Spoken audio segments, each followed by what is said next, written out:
Welcome to the deep dive. We're here to explore ideas that, well, might just shift how you see things. Have you ever had that weird feeling like deja vu in a place you've never been?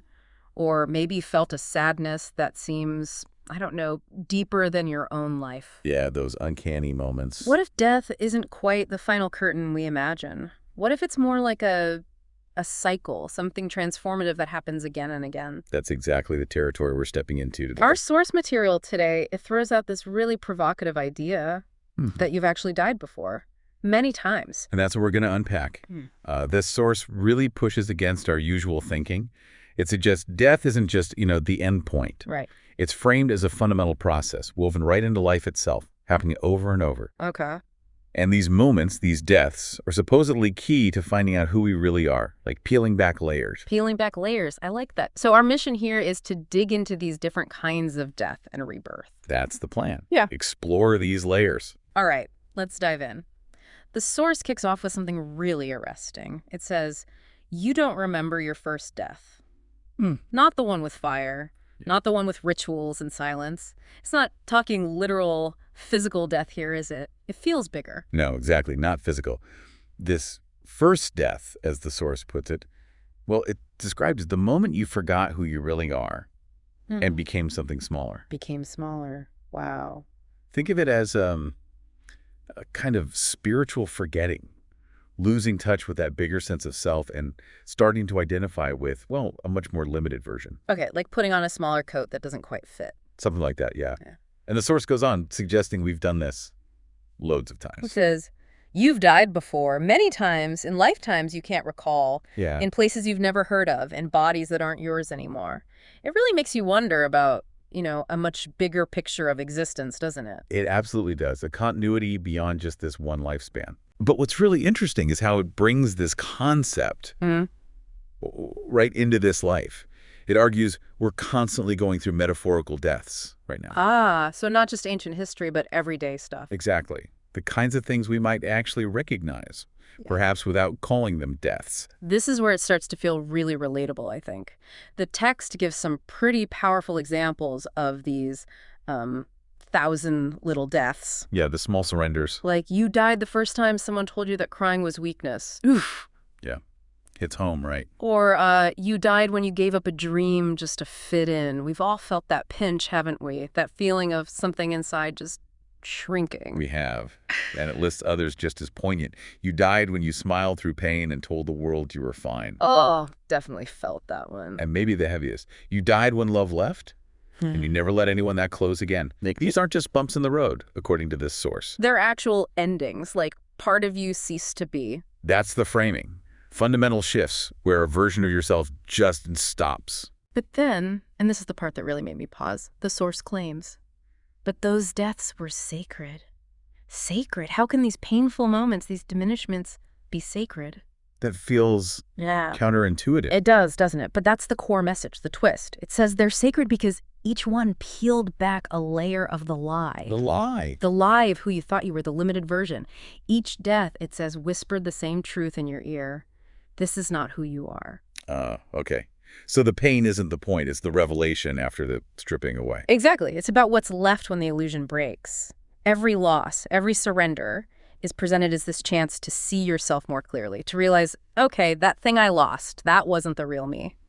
So this leads us to a pretty deep philosophical place, doesn't it? The difference between the ego and the soul. The text is blunt. The soul doesn't fear death. Only the ego does. Now, ego often just means being arrogant, but here it seems to mean our constructed self. Is that right? That's a great way to put it. The constructed self. It's the identity we build, our name, our job, our history, our personality traits, even our wounds. All the labels. All the labels. And that construction, well, naturally, it fears being dismantled. It fears its own end. Makes sense. But the soul, in this view, is the awareness behind all that. The unchanging watcher. It's not tied to the things that can be lost. So if the real you isn't the part that can die, then death changes meaning. It's not an endpoint. It's, as the source says, a doorway or a reset. A sacred reset. I like that specific phrase. Yeah, it emphasizes the transformative potential. It's a mechanism for change, for becoming more authentic. And what's being revealed in that reset is, well, us. The real us. The essential self. The Source clarifies.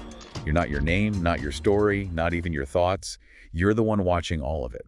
That's a big one. Not even your thoughts. Right. It's asking you to identify with the awareness, the consciousness, rather than the content of the mind, stepping back from the persona. And connecting with that deeper watcher. And this connection, the material suggests, deepens every time we let go. Ah, letting go. That seems crucial here. Absolutely. It says every time you let go of something, you clung to a belief, an identity, a relationship, a version of yourself, you died. Another death. Another death. Yeah. And every time you surrendered, you were reborn.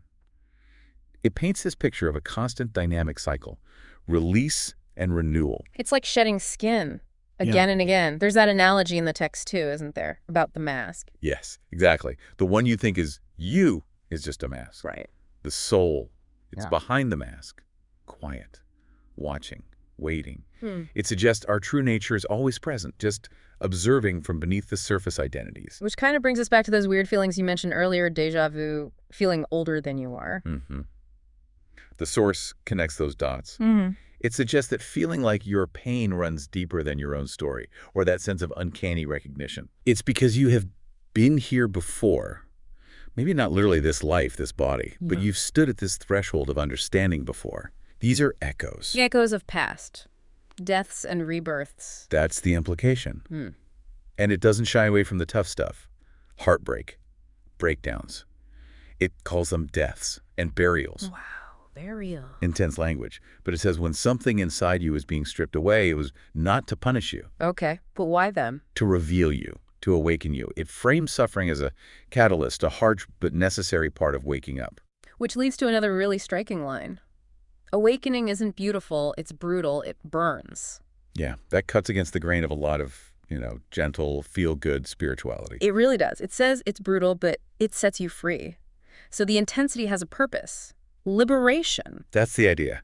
True freedom often comes through a pretty intense dismantling process. Okay, so if this is the framework, what do we do with it? How does this apply, practically speaking? Well, the core instruction, the central paradox, is maybe the most profound bit. You don't need to search for who you are. Wait, really? Isn't that what everyone's trying to do? Find themselves? That's the common approach, right? But this Source flips it. It says, you need to let die who you're not. Let die who you're not. Okay, that's different. It's subtraction, not addition. Exactly. It reframes the whole journey. This ongoing cycle of death and rebirth, shedding the illusions, the false identities, that is the path. The sacred path to freedom and finding out who you really are. By removing what's obscuring it. Not by searching for something new out there, but by letting go of the clutter in here. Which brings us to the final powerful point the Source makes about, well, about you, the listener. About the core of your being. It says, the one who is listening right now, the one behind the thoughts, behind the name, behind the fear. That quiet observer we talked about. Yeah. That one never dies. That one is not in time. That one is you. That hits deep. It's pointing to something timeless within us. An ever-present, undying self that's beyond all these cycles of coming and going. Wow. Okay.